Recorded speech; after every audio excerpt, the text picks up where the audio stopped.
Hello, folks. Welcome back to World War II TV. And we have talked about Midway before on the channel, but there are always new angles and different conclusions to be drawn. Mark E. Stille's new book examines the battle and is, of course, in the links below you, or you can find it at your favorite bookstore. I'll bring him in now. Good afternoon, Mark. How are you today? Hey, Paul. Thanks for having me back. Doing good. So we were just chatting before going live there about where we are in historiography and the types of books coming out. And, you know, you were basically thinking there are still not enough books that get into the weeds and examine the battles and the campaigns kind of with a forensic lens. Do you stand by that? Oh, absolutely. I think that we need books with more insight, more analysis, and more thought as to why things turned out the way they did and why battles were fought the way they were, instead of an incessant, you know, a number of personal firsthand accounts, which can be misleading at best. I mean, we need them both. We need the personal accounts to have the flavor of what it was like to be there, but we also need analysis. And it's when people say, "Oh, we don't need any more military history." Well, we do need military history because there are lots of different disciplines within military history, and that's what we like to do. But you've come armed with a PowerPoint, folks. We'll do most of the questions at the end today because there's a lot of detail that we're coming from Mark. But if there is anything specifically to something that's on screen or a particular thing, we'll try and address them as we go along. But basically, we're going to do the questions at the end. But I'm going to hand over to Mark to take us through Midway, a battle we think we know, but we'll find out that we probably don't know as much as we thought we did. Over to you, sir. All right. Thank you, Paul. And even though today is 16 December, it's Battle of the Bulge Day, we're going to talk about Midway, and because it's a much more interesting and a much more important battle. So next slide, please. All right. As Paul kind of mentioned, there's a steady diet of Midway stuff that comes out.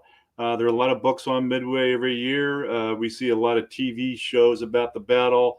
Hollywood even does blockbuster movies once in a while.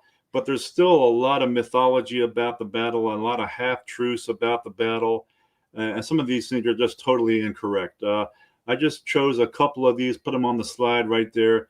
We can go through them real quick, but one that you see a lot is the Doolittle raid on Tokyo drove the Japanese decision to attack Midway. And that's easy to disprove because the raid took place on 18 April, and the Japanese decided in the first week of April to attack Midway. So that would be totally untrue. The raid, though, did get the Japanese army on board, so it's not like it had no impact at all, but not the impact you usually read about. So the Japanese gathered this big force to crush the American fleet, and Nimitz had this much smaller force which faced long odds. Well, yeah, there's some truth to that, but that's a half-truth at best. Nimitz is way too smart to fight a battle at impossible odds, as we're going to talk about. One that you see a lot still is that the Japanese carriers were caught with their aircraft on deck, and they were destroyed. So that kind of infers that the Japanese were so close to gaining victory because they had their strike on the decks of their carriers, and they're just minutes away from launching this all-powerful strike. And that's just not the case, as we're going to talk about, because there were no Japanese strike aircraft on the decks of their carriers when the dive bombers showed up. The American victory was a product of superior doctrine and tactics, and above all, intelligence. And, I think the chief propagator of this myth is the U.S. Navy, all the stuff that they put out. American doctrine and tactics were not superior in the battle. In fact, in most ways, they were inferior to the Japanese. But it's true, though, of course, that intelligence had a large part to play in the battle. But intelligence didn't win the battle. Intelligence cannot win a battle. It does enable victories, yes, but there's more to the story than just intelligence being all powerful here. Luck decided the battle. So, yeah, there's some truth to that, but fortune is a part of every battle, and both sides had fortune and misfortune, as we're going to talk about here. But my favorite myth of all is that Midway was the decisive battle of the Pacific War, and we'll talk about that in much greater detail. But that I would purport is not true either. All right, next slide. Okay, so what we need to do and what this book does And what I think makes the book valuable and different from other books on the topic, we need to look at the factors that actually decide battles, and Midway being a case in point. So you got to look, you got to dig deep here at and the plans and the personalities and the doctrines and the ships and the weapons. And once you understand those, then you have a very good idea as to why the battle was fought the way it was and how it turned out the way it did. Uh, and this is a critical part of the book. In fact, I don't talk about the battle until I think page 154, because we're looking at all these fundamental factors first. So luck, as I did say earlier, does play a part in every battle. But what is always there, and what most books really don't do a good job trying to portray, is the fog and friction of war. That's always present. It's especially present in a naval battle. And Midway is a classic case study of that. And both sides labored under these conditions. And both sides had fortune in the battle and misfortune in the battle. But the key point of the book, and maybe the one sentence takeaway would be, when you consider all these things, these nuts and bolts of carrier warfare in the Battle of Midway, in particular, a Japanese defeat was the most likely outcome. Mm. And that's not to say by any means an American victory was inevitable, because as Clausewitz would teach us, nothing in war is inevitable. And there's a lot of uncertainty in combat, obviously, and the Americans had a lot of tactical weaknesses, and they tried to give away the advantages they have. But in the end, the Americans made fewer mistakes than the Japanese, and they won the battle. Next slide. All right, let's talk about some of these nuts and bolts. We'll start out talking about the Japanese. Got to look at the Japanese leaders in the battle. There are really just two guys here we're going to talk about today. They're the most important. So the first guy is Admiral Yamamoto, who is the commander of the combined fleet. It's my view that he is one of the most overrated admirals in naval history, and probably the most overrated admiral in naval history. And because everything he touched turned into a shit show. And Midway is a salient example. Midway it's his battle and it's his defeat. So you all probably know that he's the driving force behind the Pearl Harbor attack and the Midway operation. Both of these instances, there's a lot of opposition within the Imperial Navy against the operations for good reason. There are a lot of arguments why the Japanese shouldn't have done this.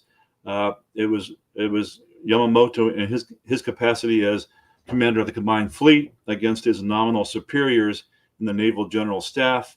So he gets his way, not because of the logic of his arguments, and because his plan is so sound, he threatens to resign on both occasions. So that's how he gets his Pearl Harbor, yes, and his Midway operation approved. He threatens to resign. The second guy to talk about is Nagumo, Vice Admiral Nagumo. He's the commander of the striking force, also known as the Kaido Butai. You'll hear that referred to in that way as well. So we need to talk about him in a little bit of detail. He is not an aviation admiral. His background is in torpedo combat, but that's not unusual. The Japanese had a lot of admirals, a lot of non-aviation admirals in charge of aviation units. And to be fair, the Americans did as well. There were a lot of American surface warfare officers in charge of carrier task forces at this point in the battle. So he's been criticized for his lack of aggressiveness, lack of boldness in this battle. And there's some truth to that, as we'll talk about later. But when we talk about Nagumo and his shortcomings, it's not just Nagumo, it's his staff, because he was heavily reliant on his staff. Because, as we mentioned, he's not an aviator. He needs some help in trying to understand the nuances and mechanics of aviation. So his staff provide that to him. The premier staff officer is this guy named Genda, Commander Genda, who obviously was also involved in the Pearl Harbor attack. But Genda is given virtual free rein by Nagumo. So when we criticize Nagumo, we're actually criticizing Genda. But I think it's fair to say, though, when it comes down to a dynamic carrier battle, that Nagumo is not the right guy to have in charge. All right, next slide. All right.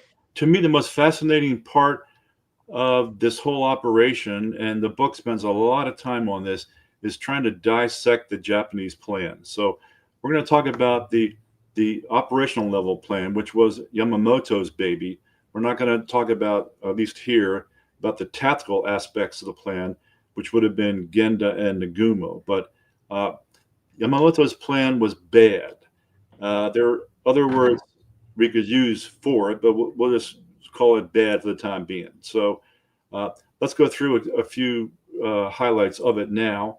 Yamamoto intended this to be a decisive battle to finish off the Pacific Fleet.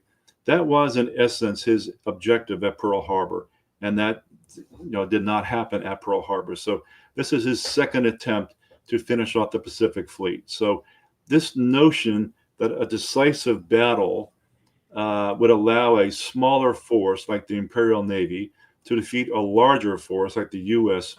fleet, and therefore win the war, that's deep within Japanese Navy DNA. So that's what he's trying to achieve here at Midway. So the plan he comes up with is a very inflexible plan. It's got a very tight timeline on it. Just to go through it very briefly, the Nagumo force shows up on the 4th of June. They launch airstrikes on Midway on the 4th and 5th. And then on the 6th of June, they try to land on Midway, and they take the atoll, because Midway is an atoll. There are two small islands that make up Midway Atoll. And they take the island in one day, and then the day after that, they have one day to get Midway ready to make it as a base, as part of their plan to counter the inevitable U.S. Navy counterattack, which they assess will happen. So according to the script that Yamamoto has, the U.S. Pacific Fleet will steam out of Pearl Harbor and head to Midway into a trap that he has set up for it. Meanwhile, though, there's this secondary operation that's going on in the Aleutians, and we'll go into a lot of detail there, but this is part of that drug deal that he had to make with the Naval General Staff back in April to get the Midway plan approved. So they're gonna have a land grab on two islands in the Aleutians, which is just nonsense, because if you win the Battle of Midway, you can do whatever you want, whenever you want up there in the Aleutians. And this takes 50 ships away from the Midway operation and 2 carriers. So it's another foolish aspect to this plan. The worst part of the plan is, though, that it assumes strategic and tactical surprise. So that's a hallmark of Japanese operational planning, and that's what they have come up here as well. But it's based on nothing. There's no intelligence to support that assessment. And in fact, what assessment there is probably would point the other way, that the Americans are not going to be asleep and the Japanese show up off of Midway. So throughout the planning of the operation, the Japanese totally disregard intelligence. They have a disdain for intelligence. They don't let intelligence get in the way of any good plan. So here's a case in point. So they assess American intentions, that they'll be asleep at the wheel at Midway, and then they disregard enemy capabilities, and that's going to cost them, as we'll see. So we'll see in a future slide that they have a whole bunch of forces spread out all over the Pacific. So these forces are incapable of mutual support. So this plan is so bad that the bottom line would be this last bullet. So Yamamoto brings almost every ship in the combined fleet into play here. So he has this huge force headed to Midway. And you would think, therefore, he would have a large numerical advantage. But the fact is that he didn't.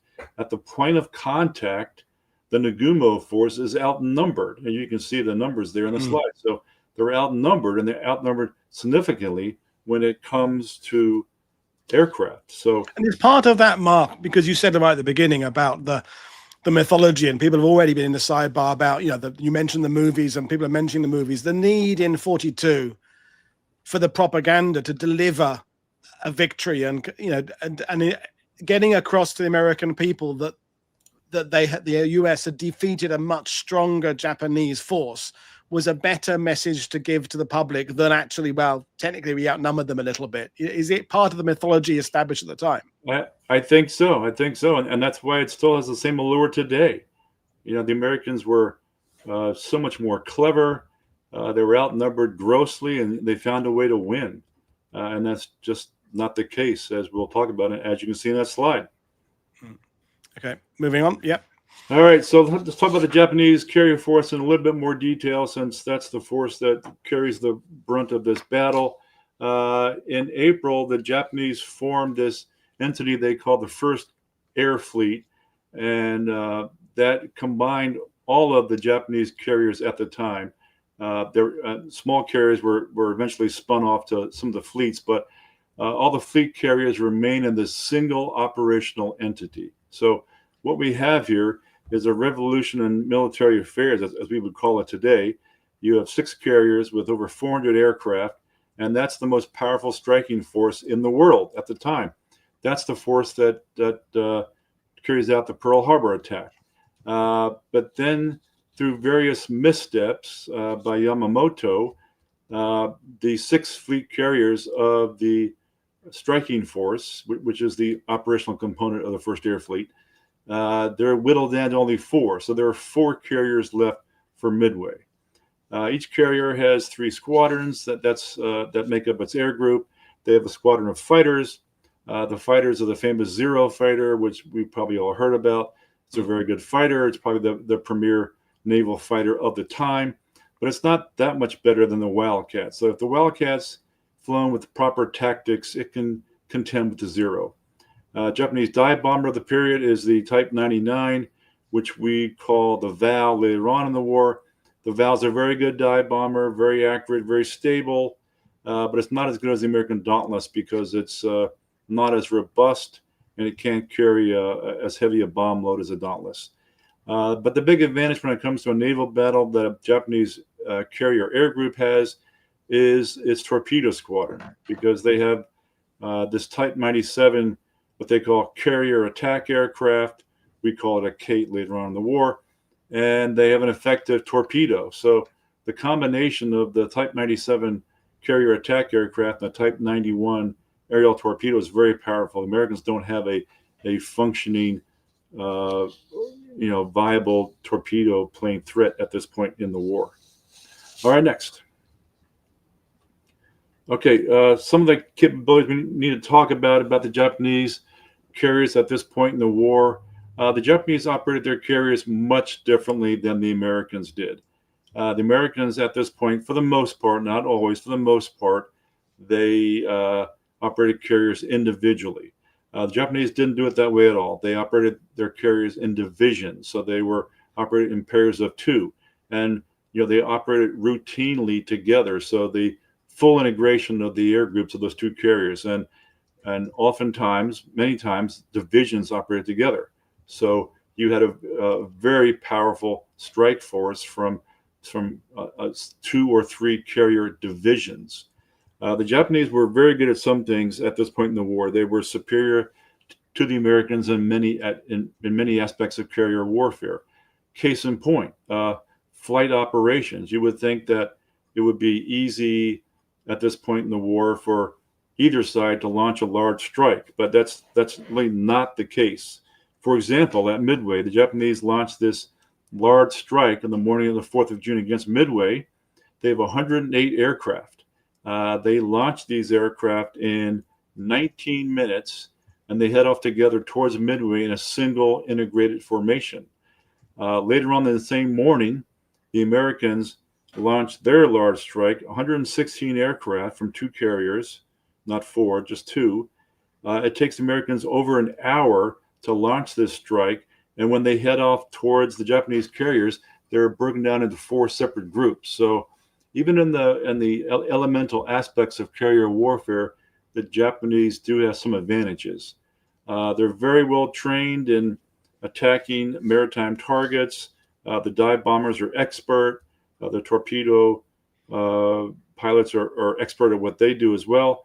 And the Japanese are able to, on a fairly routine basis, coordinate the strikes of dive bombers and torpedo bombers. So both sides were trying to do that in order to overwhelm the defenses. The Americans really were not able to do that on a routine basis. But they still had a lot of problems, though. The Japanese carrier force had a lot of problems. These were significant problems, and they're shown there on the slide. First one is search operations. The Japanese did not put the proper emphasis on search operations because they were geared up for offensive operations, not for scouting.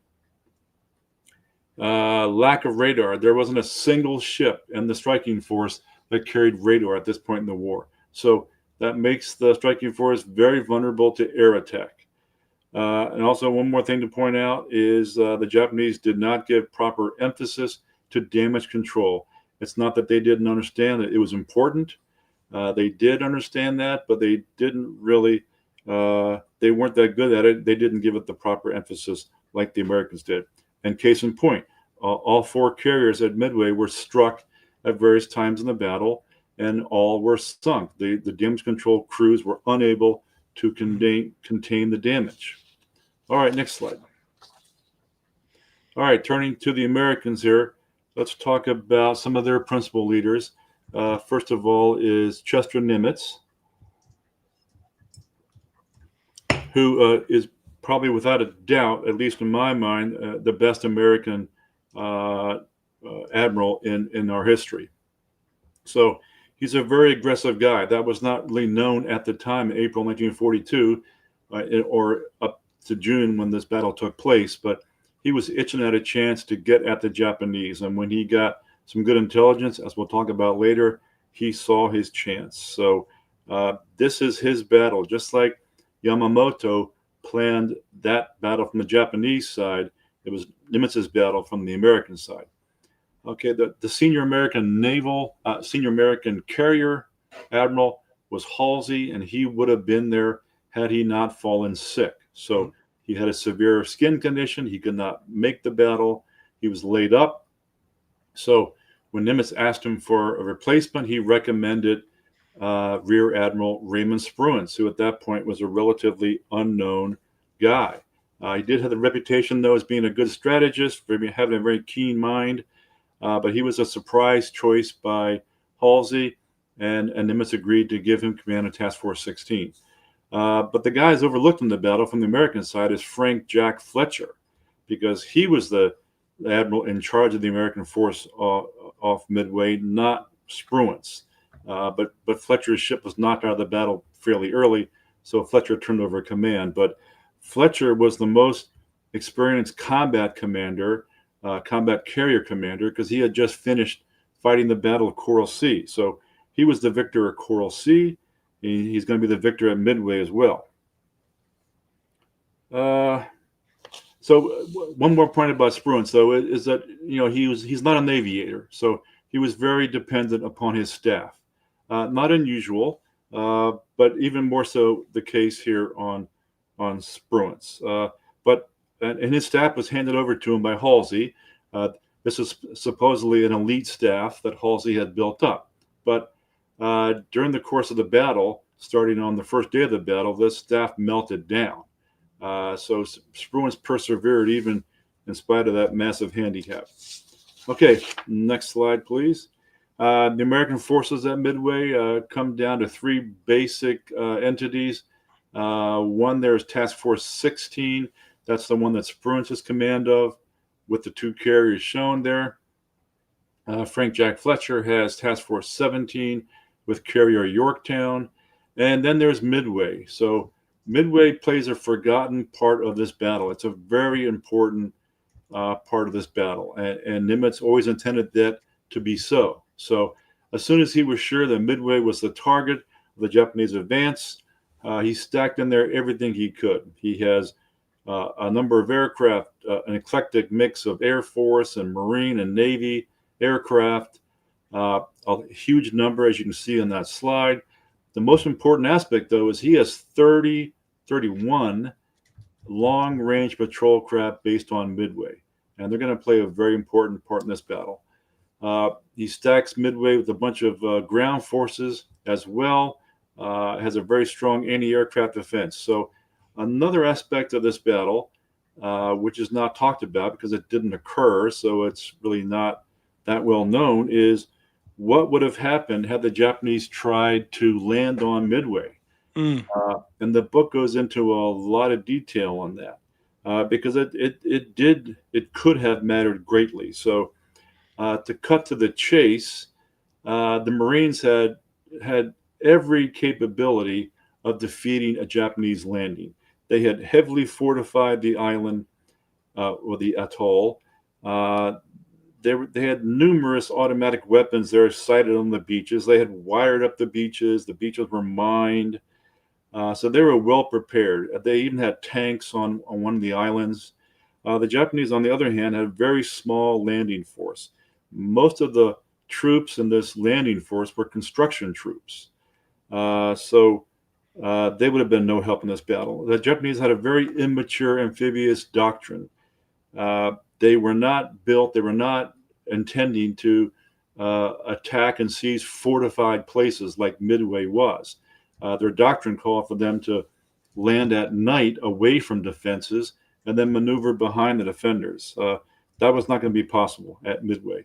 And they had no real doctrine for executing naval gunfire support or close air support. So again, because Clausewitz says so, there's no certainty in war, but there's almost every certainty that had there been a landing on Midway by the Japanese, it would have been a debacle. That's challenging thing, because I mean, I'm not a Pacific expert, but I've always kind of understood that there was a sort of a sigh of relief when the Japanese didn't actually attack Midway. But you're saying that it would have been a disaster, and actually in a weird way would have actually benefited the Americans. It would have been an absolute disaster. So you could have had a weird situation. Let's suppose that Nagumo acts in a more dynamic way. He launches his aircraft before his carriers are destroyed, and they achieve some measure of success against the Americans. So say that the Japanese achieve a Pyrrhic victory at Midway, and they're left with a bigger force. They're sitting there off the island, and now they attempt this landing. So you have this huge Japanese force off Midway, and they're helpless to intervene. The small landing force is destroyed, and then what do? You can't try another one. There's no other landing possible. So you go home. So you may have won the battle from the Japanese side, on the naval side, and then you can't take Midway, and you're forced to retreat. All right, next slide. All right, look at the American carriers here, how they operated in a little bit more detail. Both sides assumed that carriers would be very vulnerable in a carrier battle. So that means that it's all important that you get the first strike in. Both sides saw the absolute necessity of getting that first strike in. So he who locates the other guy first and gets the first strike in has a huge advantage. American carriers carried more aircraft than their Japanese counterparts, so that's why three American carriers carried the same amount of aircraft as 4 Japanese carriers in the battle, because the Americans parked their aircraft both on the flight deck and the hangar deck. American air groups were about the same way as Japanese carrier air groups. They had 4 squadrons. They have a fighter squadron. They have a torpedo squadron. And they have 2 dive bomber squadrons. One of these is a so-called scout squadron. One's a bombing squadron. But in essence, they kind of acted interchangeably. But Americans, like we talked about, they operated their carriers most often individually. They certainly conducted airstrikes individually with one carrier air group. And even within that one carrier air group, it was difficult to achieve a coordinated strike. But they did have some important advantages, and those are shown there. The big one was radar. So all the carriers at Midway had radar. Some of the heavy cruisers had radar as well. So that gives them adequate warning of an approaching Japanese airstrike to vector out combat air patrol fighters. But this was still an embryonic capability at this point. It was kind of hit or miss. So we'll see that at Midway. It wasn't always successful, but sometimes it was very successful. American anti-aircraft gunnery is just much better than the Japanese. They're able to exact heavy losses from the Japanese strike aircraft. And the last point has to be made again. Americans were better at damage control, and that's shown at Midway. So Carrier Yorktown is the case study here. She was twice struck by Japanese, heavily damaged, dead in the water, engine room out of commission, but the Americans were on the verge of salvaging her if the Japanese weren't able to get a submarine in there and put two more torpedoes into her. So Americans were very good at damage control. And isn't it fair to say as well, because we've done this on the channel before, and that's something that Americans got better and better as well as the war went on. All their doctrines, all their systems, even if they were working pretty well, they kept on trying to find refinements, improvements, whereas thankfully the Japanese and the Germans, to the same extent, kind of just kept on making the same mistakes. The learning curve with the Allies is generally pretty steep, isn't it? Yeah, and the Americans did a much better job of learning lessons and imparting those lessons, quickly and efficiently. And the Japanese did not do that. Weren't able to do that. Yeah. Right. Moving on. Okay. So finally, we're going to get into the actual battle now. So here's how it stands in April 1942. The line of control is that red line there. So in essence, the Japanese had just achieved their first operational phase objectives, and now they're wondering what to do for their second operational phase. The Naval General Staff wants to go south into the South Pacific and cut off the slots between Australia and the U.S., and Yamamoto doesn't want to do that. He wants to finish off the Pacific Fleet, so he wants to attack to the east in the Central Pacific. So that's when the two sides meet in the first week of April, and they hash this out, and they come up with this unholy compromise where both sides get what they want. So the plan then is to go south in April into the Coral Sea, and for that, though, Yamamoto has to lend the forces down there a couple of his fleet carriers, which he does. And then after that, in June, the Japanese will conduct their major operation against Midway in the Central Pacific. All right, next slide. So that sets up the first carrier battle of the war. Battle of Coral Sea, fought in the first week of May in the South Pacific. It's a very messy affair. It's very confusing. It's the first carrier battle of the war. Both sides are trying to figure out how to do this, but it is true to say, though, that both sides suffer heavy losses. So the Americans commit two carriers down in the South Pacific.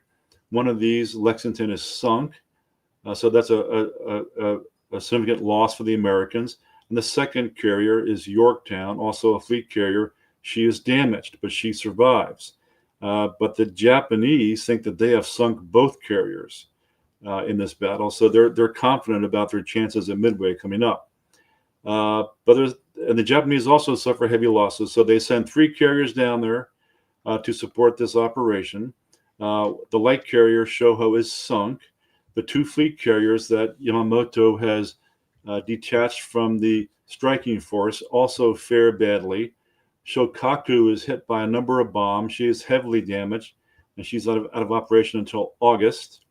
And also the second fleet carrier, Suikaku, is not damaged, but her air wing is heavily attrited. Her air group takes a lot of damage. So the Japanese could have easily assembled an ad hoc air group and got her ready for the operation at Midway in June. They did not choose to do that. They never even seriously considered doing that. So again, I think this comes back to their sense of overconfidence that we'll talk about later. But the bottom line is they have lost three carriers here for the Midway operation. So Coral Sea is an absolute disaster for the Japanese. It's their first strategic defeat of the war. They have to cancel this Port Moresby operation, but it has grave implications for Midway because now they've lost their significant carrier edge against the Pacific Fleet right before the Battle of Midway. So next slide. Okay, so here's that chart we talked about where you can see how the Japanese spread their forces out over a big chunk of the northern and central Pacific. Forces going up the Aleutians. Those forces in the south, those are the invasion forces, which are going to land on Midway. But the important force is labeled here in this slide, the first Kido Butai. That's the Nagumo force. So that's the carrier force that's going to open the battle on 4 June by arriving to the northwest of Midway and launching an airstrike.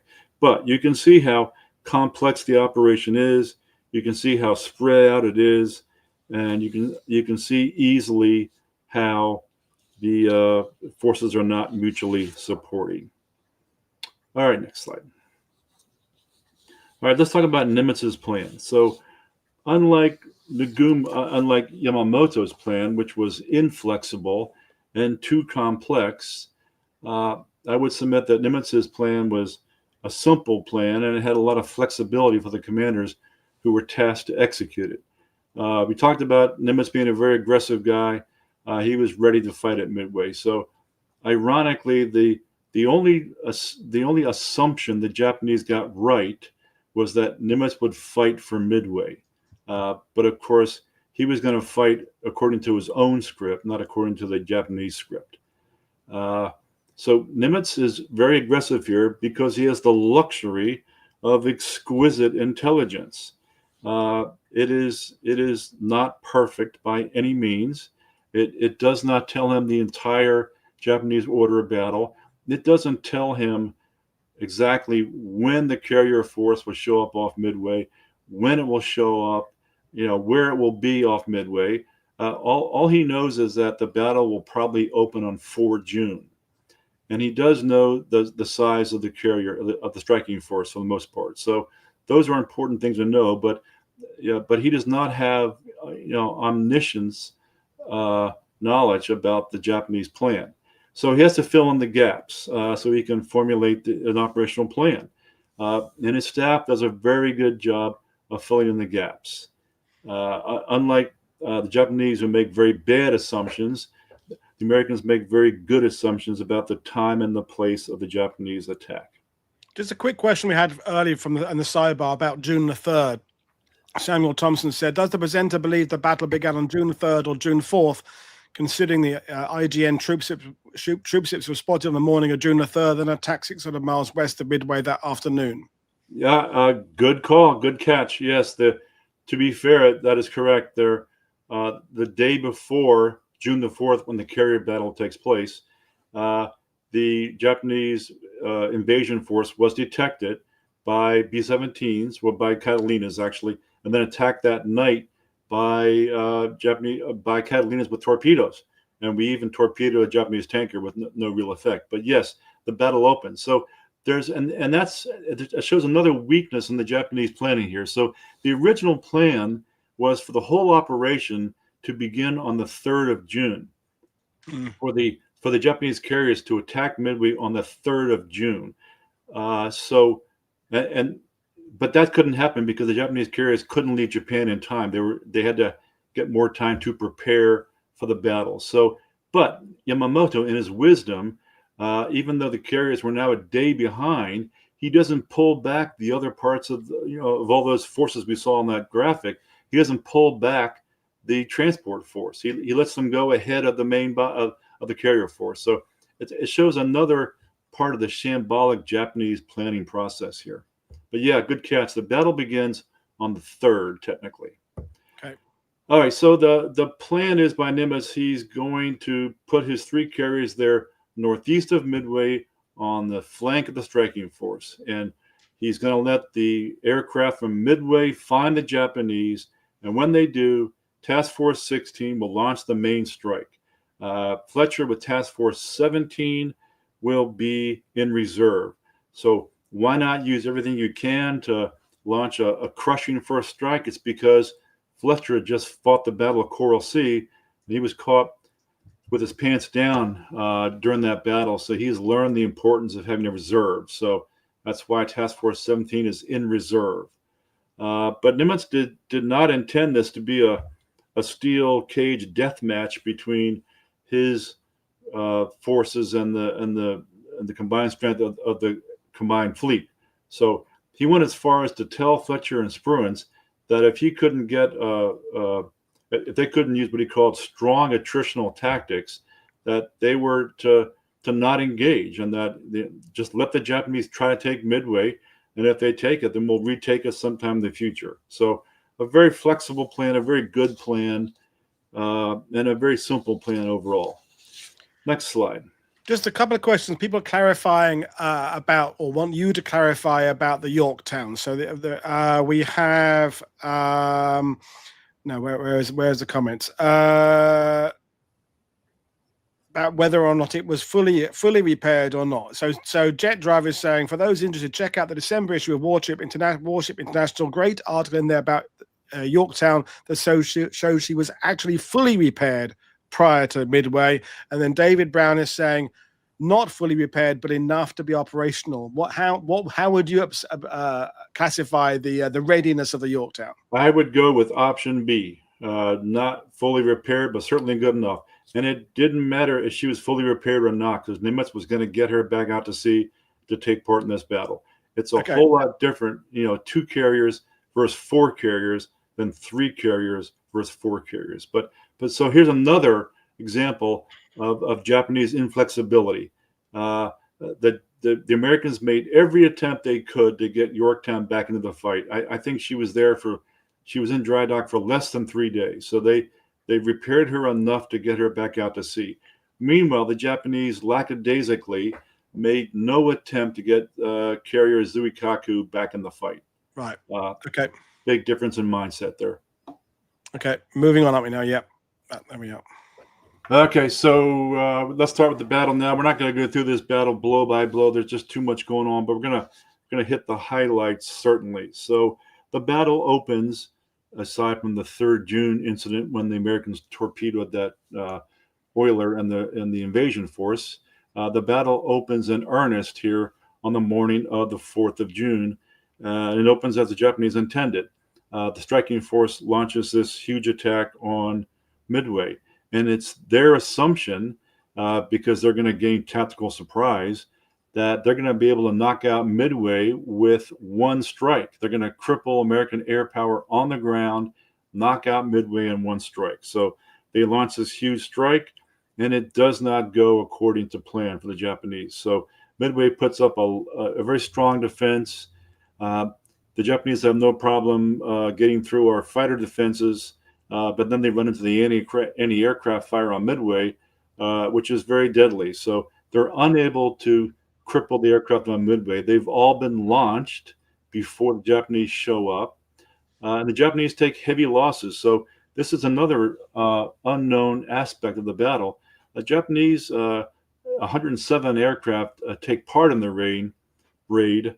11 are destroyed or forced to ditch on the way back to their carriers. 14 are heavily damaged and don't fly again. 25 are damaged to some degree. That's over half of the entire attacking force. That is significant attrition in only one raid. So Midway performs very well in this battle. So before the Japanese show up, the Americans are able to launch all their aircraft off of Midway. And one of these, only one Catalina is in the search sector where the Japanese carriers are located.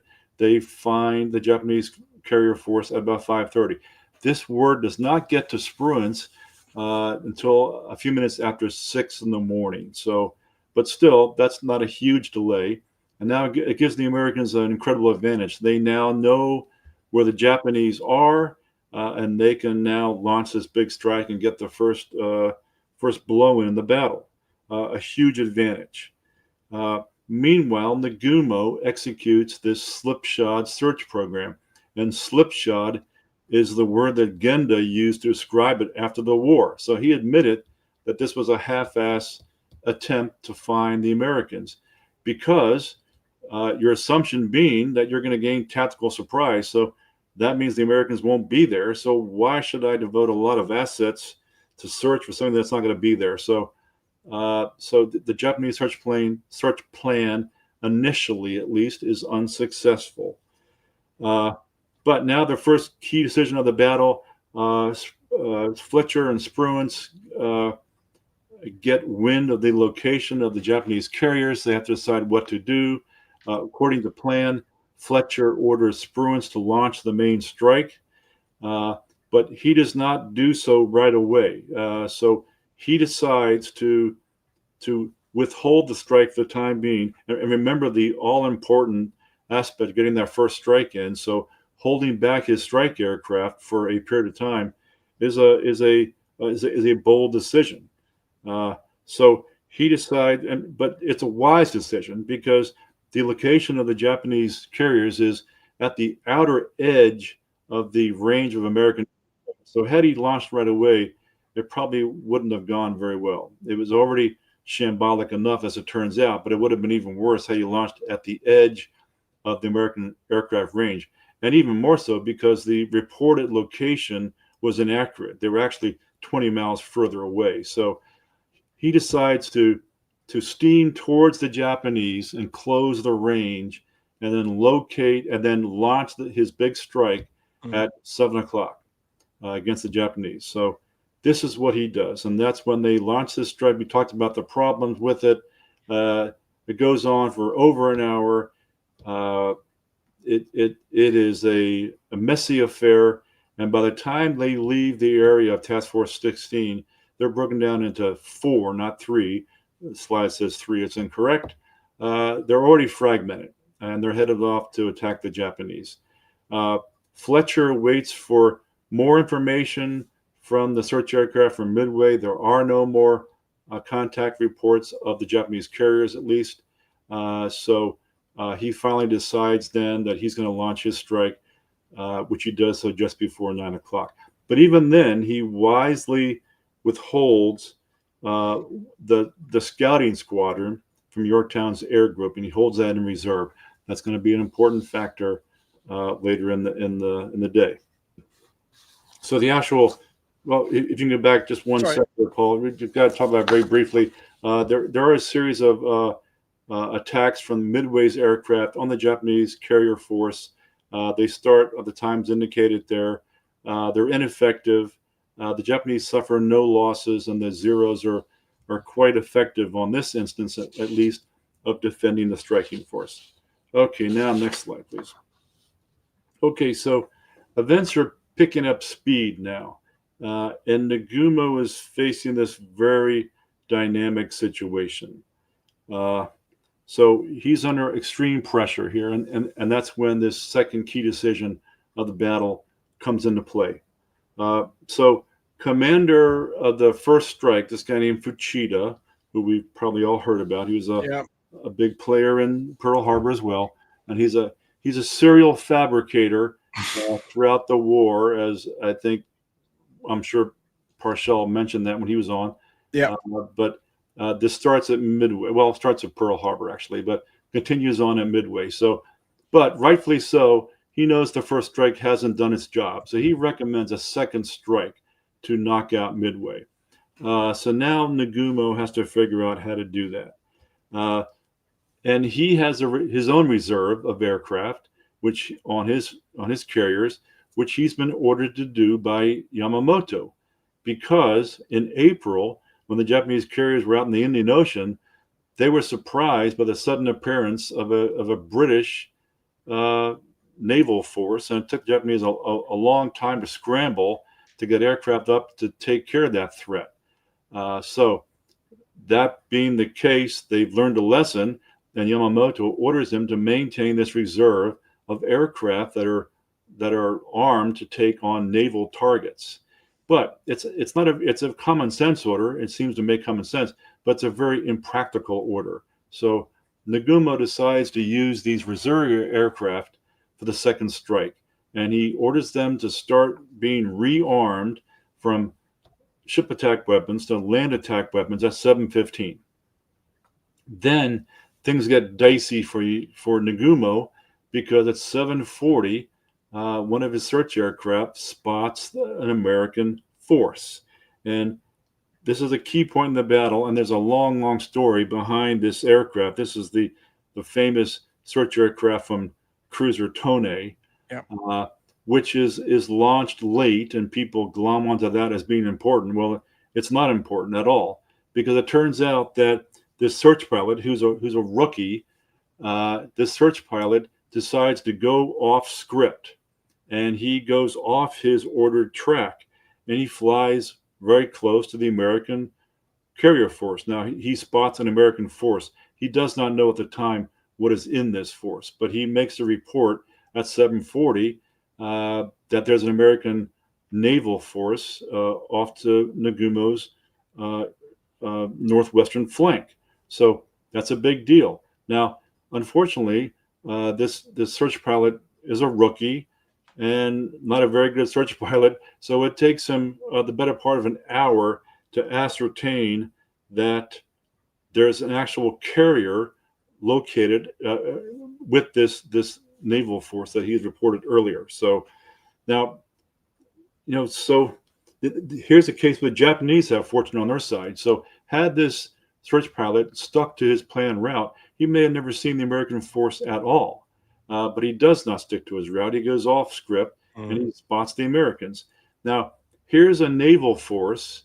If you're the Japanese, if you're in Nagumo and your staff, and you're on the bridge of Akagi trying to figure out what is going on here, you are told that there's a naval force, and the report is initially a naval force. Later, it's refined to 10 ships, but not the carrier until 8:30. So you know that there's a large naval force of 10 ships off to your flank, and they're steaming into the wind. Now, are 10 ships going to be out there by themselves without a carrier? And why are they steaming into the wind? With a little imagination here, the Japanese could have put the pieces together and figured out that this is probably a carrier force and therefore a great threat. But they don't act upon this warning promptly. So the second key decision of the battle is, what will Nagumo do? Will he launch an immediate strike, or will he wait for his aircraft to be rearmed for naval attack, and then launch a much larger strike, but a delayed strike? So there are a number of reasons why he does what he does, but the bottom line is he decides to wait. So there are many complications, more so than just the search pilot not being able to give him a timely readout of what's in this force. But then the Fuchida strike has to come back and recover on its carriers. There's this series of American air attacks, first by Midway and then by the carriers, as we'll talk about in a few seconds. So that's delaying anything you might want to do as well. But I think the essence of his decision is based on the fact that he has contempt, he and his staff, for U.S. naval aviation. So he doesn't think that, even when he's aware that there's a carrier there, that's not a grave threat, because the Americans are not good at what they do. And we just saw that because we've just seen the Zeros repel a series of attacks against us. So he thinks that he can wait and rearm all his aircraft, and per doctrine, launch a large coordinated strike with torpedo planes, with dive bombers, and with proper escort from Zeros. That was also a problem, because all the Zeros are busy doing fleet air defense, and they're not available for an escort of a strike. But anyhow, if he waits, he can launch a huge coordinated strike, and he can crush the Americans. So at the end of the day, he decides to play it by the book, and he's going to launch a major strike at about 10:30. Well, that's when the Americans show up and bomb the Japanese carriers. But as we already talked about, there were no Japanese aircraft on the flight decks at that time, no strike aircraft on the deck. So it's going to take them another 40 to 45 minutes to get a strike on the deck, spotted, as it's called, and warmed up and in the air. So how he can wait from 8:30, when a carrier is reported, to probably closer to 11:30 to launch a strike is just, to me, incredible. He was not able to respond to changing situations. But that's his decision. He's gonna wait. But you know what? It didn't matter in the end, because as we've already seen, the massive American airstrike is already in the air. So he's already lost control of the battle. Right. All right. So the next slide talks about the highlight of the battle, which is the series of attacks from the American carrier aircraft, because these are well-trained aviators. The aviators from Midway were not trained to hit maritime targets, or not well-trained at least. But different story here for the carrier aviators.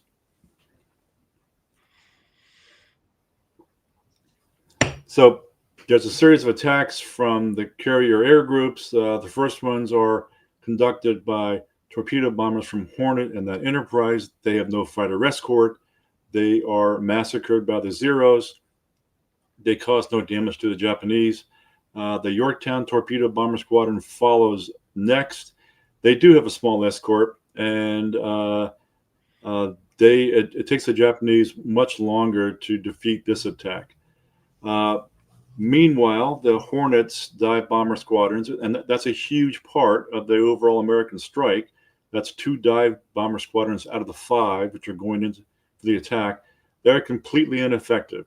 And there's a long story behind this, but they conduct what is called their flight to nowhere. So they fail to spot any targets during the morning, and they make no attacks on the Japanese. So that leaves it pretty much to the other 3 dive bomber squadrons. There's 2 from Enterprise, 1 from Yorktown. So here's where the outstanding initiative of American low-level commanders comes into play. McCluskey is the commander of the Enterprise dive bomber group. He goes to where he thinks that the carrier should be. They're not there. He begins to search for him. He gets a break. He spots a Japanese destroyer at high speed, and he assesses that it's headed back to the Japanese carrier force. He's correct. So he follows it, and just after 10 o'clock, he spots the Japanese carrier force. So if you can get dive bombers over the Japanese carrier force, you're pretty much guaranteed of inflicting serious damage, and perhaps even mortal damage. So that's what happens. There's a mix up there between the 2 dive bomber squadrons, which target they're going to take. But they pummel Kaga with 4 bombs and probably many more than that.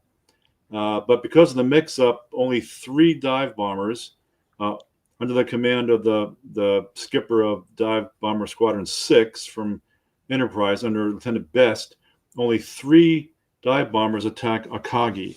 And the Americans, well, they don't get lucky because Best is a very good dive bomber pilot, but he puts a bomb right into Akagi. It starts a huge fire on the hangar deck, and that's mortal damage. So they knock out 2 of the 4 Japanese carriers. Yorktown's air group has no problem of finding the Japanese at all. They make a direct path to the striking force, and they find Soryu. They bomb her, and they put I think it's 3 bombs in her, and they knock her out. So 3 of the 4 carriers were knocked out in these few minutes here, around 10:30 by American dive bombers. Next slide, please. All right, here's the mess that was the American air attack on the striking force. So you can see all the routes of the different squadrons involved here. So had things gone according to plan, you would have 3 large arrows, 1 from each carrier, 3 air groups with a coordinated strike headed towards the Japanese. But that's not what happened at all. So the Americans did everything they could to throw away their advantage in the morning of 4 June. But when it came down to it, though, at the key point, McCluskey came up from the north. You can see VB6 and VS6 from the north, and then Yorktown's dive bomber squadron came in from the north. So I'm sorry, it's Enterprise from the south, Yorktown from the north. But they arrived at the same time over the striking force. So it's a multi-dimensional, a multi-threat attack. The Japanese air defense system can't cope with that. So they surprise all three carriers there and bomb all of them. But you can see how fragmented the American strike was on the morning. All right, next slide. The Japanese response is immediate, but at this point, they're facing long odds because they have a single carrier left. That's the carrier Hiryu, facing three undamaged Japanese carriers. So you would think the Japanese might give pause here and not accept battle under those conditions. But the Japanese don't think twice. In fact, they head right towards the American carriers. So another unwise tactical move for the Japanese. If your aircraft have longer range than the Americans, why do you head towards the target and make it easier for the Americans to strike back? But that's what they do. So Hiryu launches her dive bomber squadron first. These are excellent pilots. But on this occasion, though, the cap is pretty effective. So of the 18, only 7 dive bombers with bombs survived their interception to attack Hornet. I keep saying Hornet, but it's Yorktown. So they attack Yorktown. They score 3 bomb hits out of the 7. That's a very good performance. Mm-hmm. So the Japanese leave the area. Yorktown's dead in the water. She's on fire, it appears like. So the Japanese believe with some reason that they've crippled one American carrier. So they launch the second strike from Hiryu. That's the torpedo bomber strike. So a full-strength Japanese torpedo bomber squadron has 18 aircraft, but Hiryu's squadron was roughly handled at Midway during the morning, so she's down to 9.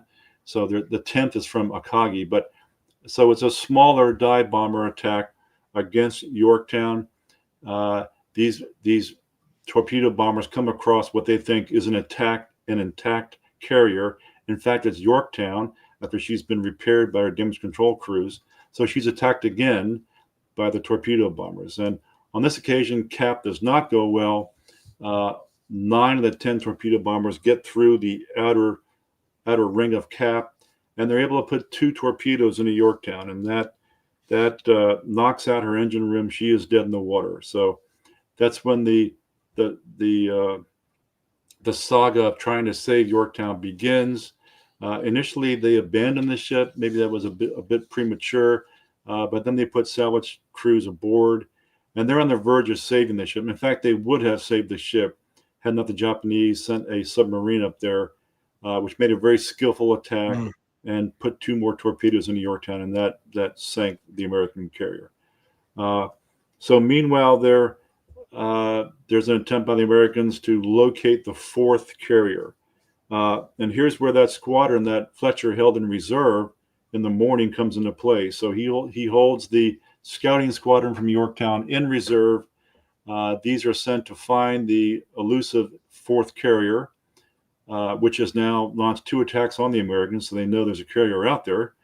And they're unable to find her. But again, there's another example of initiative by a low-level American aviator who thinks that he knows exactly where Hiryu is. It's not where he's been told to look, but he goes looking for her anyhow, and his hunch is correct. So he finds Hiryu on the afternoon, about 2:30, I think, on the 4th of June. So incredibly, the Americans achieved victory at Midway through only 2 contact reports. So you talk about the fog of war. The commanders know nothing about the Japanese, but they get 2 contact reports. One is from the Catalinas in the morning from Midway, and the other one here is from this dive bomber pilot from Yorktown, and he finds Hiryu. So they assemble this force to strike her from Enterprise. They surprise Hiryu again. So for the 4th time here, Japanese carrier is surprised. So she's hit by 4 bombs. She's knocked out. She sinks the next day. So that effectively brings the battle to the end with the loss of the last Japanese carrier. All right, we're almost at the end now, but we got to talk about the notion of whether or not this was a decisive battle, and also why the Americans won, why the Japanese lost. So, was Midway an American victory? Well, unquestionably, it was a major victory for the Americans. You can see the numbers on the slide there. Japanese lose 4 carriers. Now, of note, though, air crew losses were relatively low. So, aside from the air group on Huryu, which conducted not 1, not 2, but 3 attacks on the 4th of June, losses to the other carrier air groups are not that heavy. So that's why the Japanese were able to rebuild their carrier force after the battle. Americans lose 1 carrier. So this is a crushing victory for the Americans, without doubt. So why did they achieve this victory? We've already touched on most of these points, but we're going to hammer home these once again.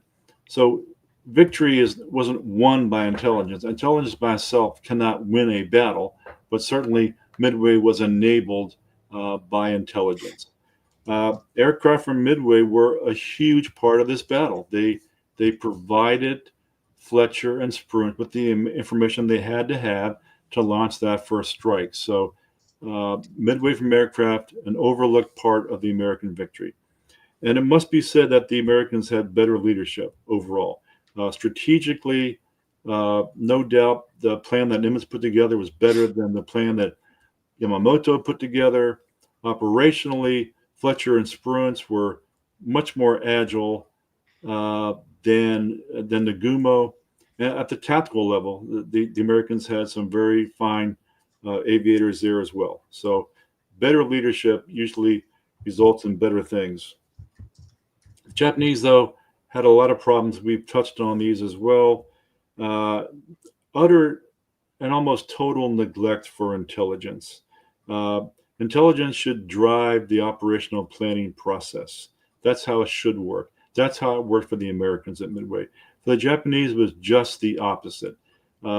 Operational plans drove intelligence. So intelligence was manipulated so it wouldn't interfere with planning. And planning was bad. We talked about the Japanese plan. It was truthfully and totally the foundation of their defeat. Bad leadership. We talked about that too. Nagumo usually gets the lion's share of the blame for the Japanese defeat. That's a little bit harsh, but certainly he was not dynamic enough, not flexible enough to win a carrier battle. He and his staff were not up to it. But ironically, as we'll talk about, I think in the next slide, Nagumo learned the lessons of Midway and used them well in future carrier battles. Overconfidence, the Japanese, even the Japanese after the battle saw this as a problem. So even they identified victory disease as one of their key shortcomings here at Midway. And again, you have to point out the poor air defense capabilities. They were surprised not once, not twice, not 3 times, but 4 times. Every Japanese carrier was surprised when the dive bombers showed up overhead, and all were lost as a result. Okay, next and final slide talks about this notion that Midway was decisive. So you have to define, first of all, what decisive means. So let's take it literally. Decisive means that it determines the outcome of a war or is a significant factor in deciding a war.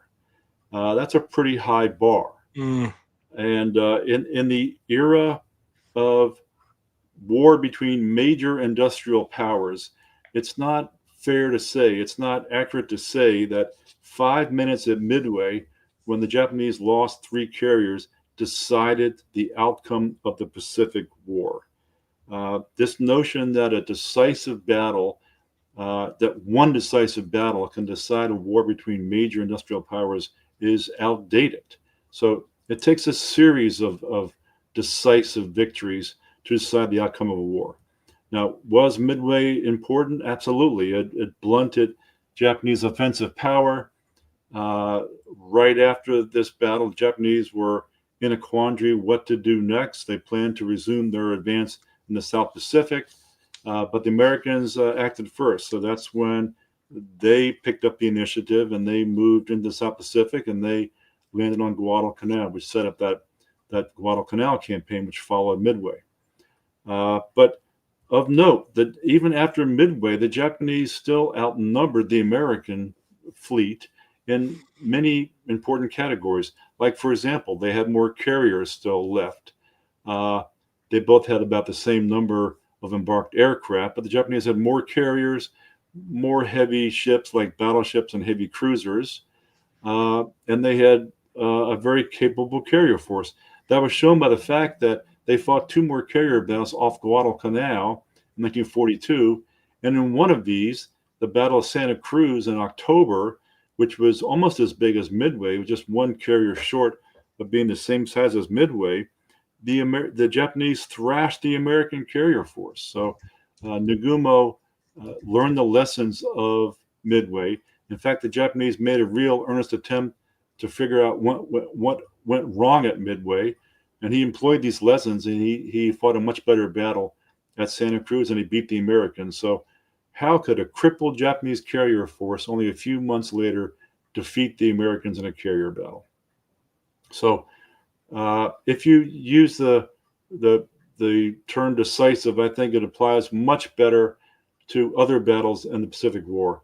And my choice for a decisive battle, if there can be a single decisive battle, was the Guadalcanal campaign.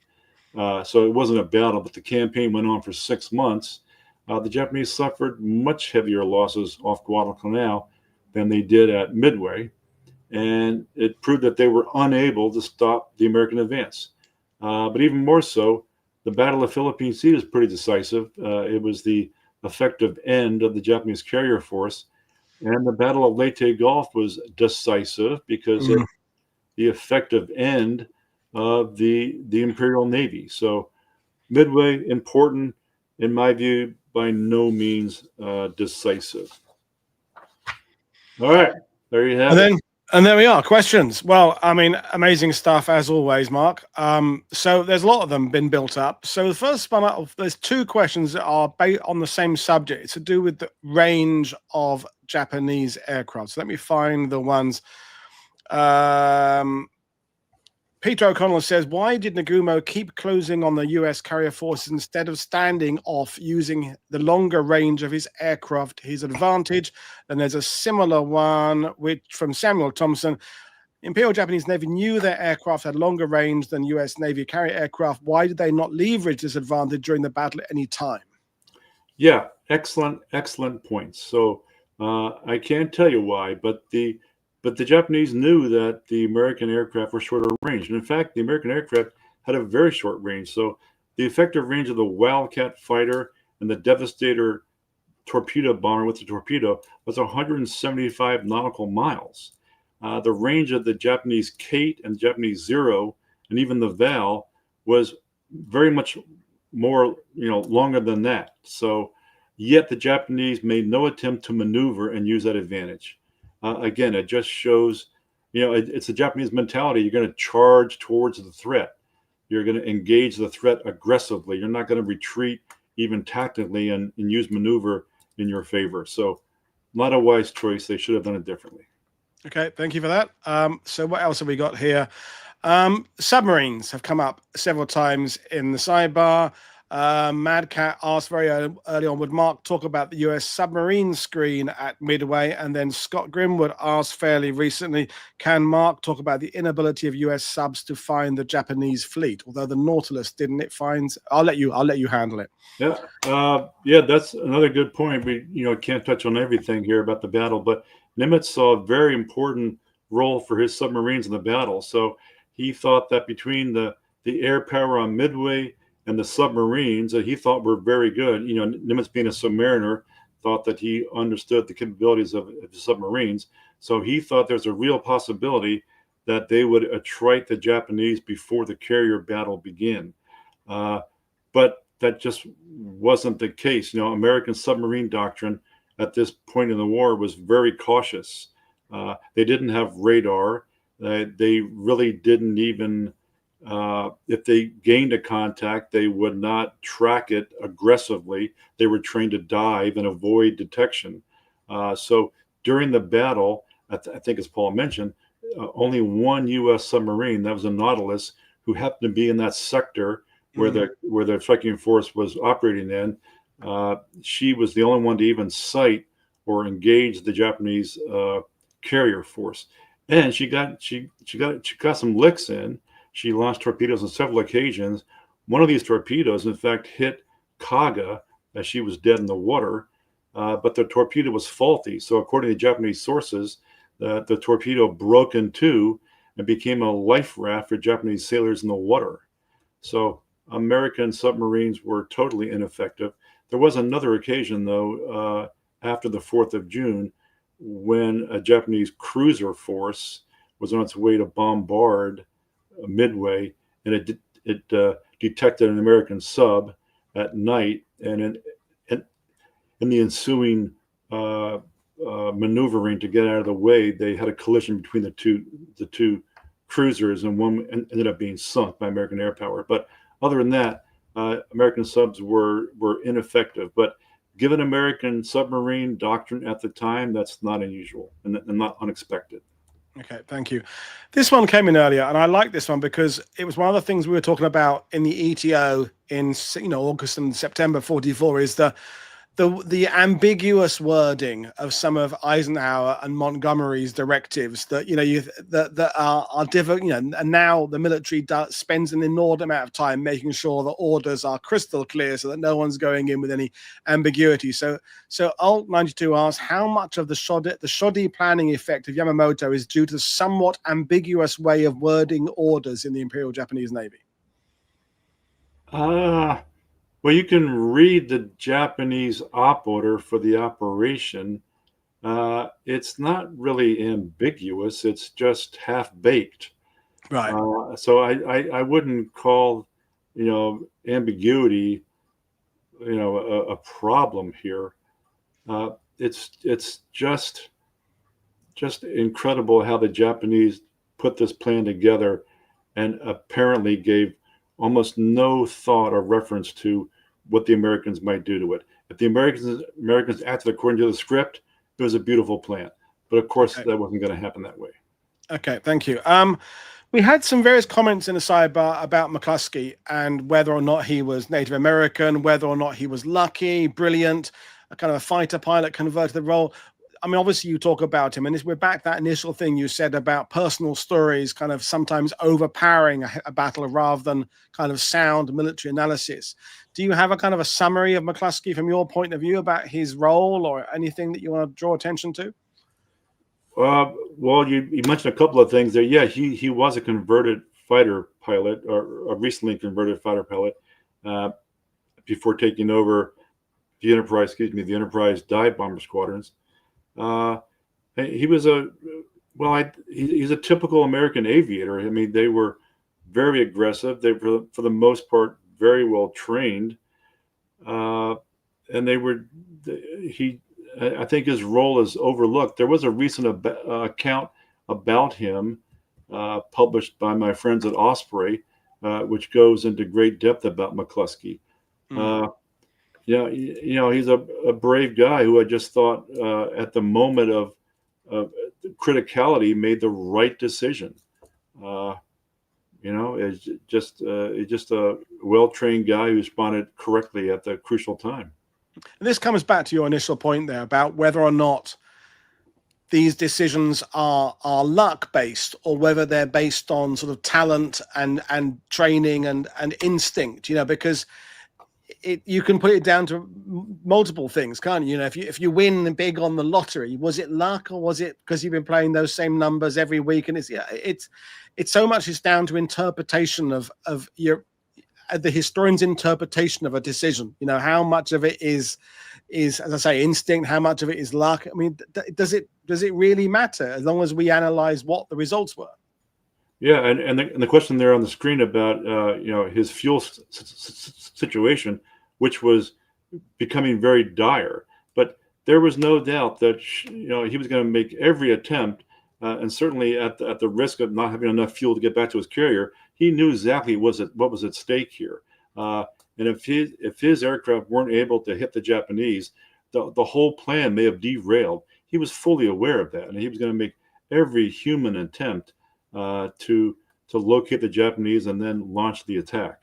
So I don't think that's luck. That's a determination to get the job done. Yeah. Okay. We've got another couple of great questions there.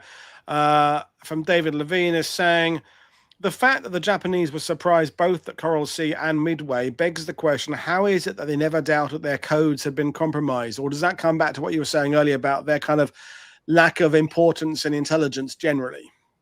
Well, first of all, I want to point out that, yes, they were surprised at Midway, without a doubt. But Coral Sea was a different story.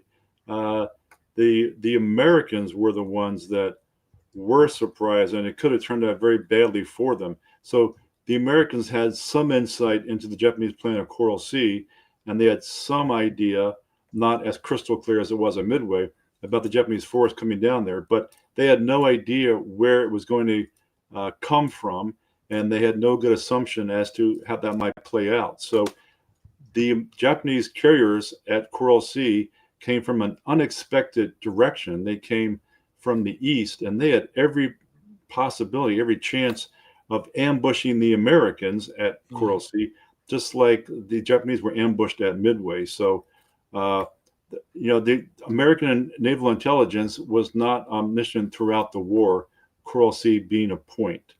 And I forgot the rest of the question now, but it's not fair to say that the Americans always had the advantage of intelligence throughout the war. That's good. There's loads more, but we're going to deal with some of them. David Brown, who was, thank you, David, for answering some of the questions that were coming up. Clearly something of an expert, but he's saying, did Nagumo direct Hiryu himself? Or that question, I guess, is a specialist one for you. No, he didn't, because Nagumo had to scramble from the bridge of his burning flagship, and then he embarked on a light cruiser. So the senior officer was, I think, the commander of the 8th Cruiser Squadron, a guy named Abe. So he made the decision to aggressively use Hiryu to head out and charge toward the American. And I'm sure Nagumo would have made the same decision. It wouldn't have mattered who was in charge at that time. Okay. Sean Brennan asks, saying Spruance and Fletcher were more flexible and adaptive, did the battle not play out as they expected? In what ways did they need to rapidly change plans? Well, the battle largely did play out. From the macro level, yes, it did play out in the way they expected. But there were some bumps along the way, obviously. And here's an example of assumptions not always turning out well for the Americans. The Americans assumed that the Japanese would manage their carrier force the same way the Americans would. The Americans would never put 4 carriers in one group. That's not how they did things. They would do it in 1s and 2s, like a Midway. So they thought that the Japanese would have 2 groups of 2 carriers at Midway. So, but even though the dive bomber pilots saw exactly how many carriers were in the Japanese carrier force in the morning as they launched their attack against them, that word never got up to the bridge there to Fletcher to Spruance primarily. So they kept looking for this other group of 2 carriers. They kept looking for the 4th carrier. They kept looking for maybe even a 5th carrier. They weren't quite clear because the pre-battle intel, some sources had it as 4 or 5 carriers. So there was some doubt how many carriers were out there. And that's where this staff melted down. So we talked about that briefly early on. Spruance's staff melted down. So after the morning strikes, Task Force 16 did nothing. They launched no search aircraft to see if those damaged aircraft carriers could be recovered, or if they had sunk, or if they were lightly damaged, or whatever, or to find that 4th carrier. Inertia ruled the afternoon there on the bridge of Enterprise. So yes, so there were problems on the 4th, And then later on, as the battle kind of wound down, they had to avoid being ambushed by the Japanese. But they were adaptive because the situation was dynamic, and they were able, for the most part, to make the right moves throughout the battle. Okay. Nick Danger has an interesting perspective on luck. If you look for your keys and find them, that is not luck. If you look for your keys and find the wedding band you lost, that is luck. And I just like that's interesting way of kind of defining what luck is. And you know, if a scout plane is out to look for something and it finds it, is it luck or is it doing its job? So that's interesting. Thank you for that, Nick. This is just a general one that I think is interesting. Robert is saying, would Mark say dive bombers were more devastating than torpedo bombers if both could get on target? Obviously, torpedo bombers have to go low and slow, but more accurate. Do you have a kind of a gut response to which is better? Well, as a matter of course, if you want to sink a large ship, you have to do it with a torpedo bomber. Dive bombers are much more accurate than torpedo bombers. It's hard to hit a moving ship. You know, flying that low and slow profile of a torpedo plane, it's a tough business to get a torpedo on target. So dive bombers, as a matter of course, are more deadly. But usually a bomb, you know, they carried 500-pound bombs or 1,000-pound bombs. Usually a bomb is going to sink a ship. Now the exception was at Midway, these Japanese carriers were vulnerable because they were, as we talked about, they were doing all this loading and reloading of aircraft. So they had all this ordnance strewn about the hangar deck. So they were very vulnerable. When they were hit by a bomb and the fires ensued, that was mortal damage because of all the ordnance and fueled aircraft located on the hangar deck. Otherwise, you know, dive bombing doesn't really sink ships usually, large ships.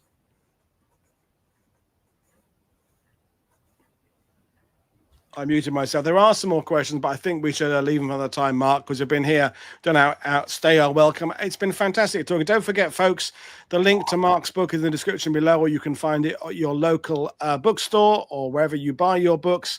I'll just remind you, folks, I'm back again after my short trip to England. Our next show is with Gregory Fontenot. We're talking about the 7th Armored Division in the Battle of the Bulge. So we're doing at least one show in the next few days that is topical and on an anniversary, but it's been fantastic talking about Midway. It's one of those battles. Every time I think I know a little about it, someone pushes me onwards down this journey. Yourself, John Parshall, Anthony Tully, other Craig Simons over the years. It's one of those battles that I feel that I'm learning all the time. So thank you very much, Mark. Folks, thank you very much for your questions. Thank you very much for supporting the channel.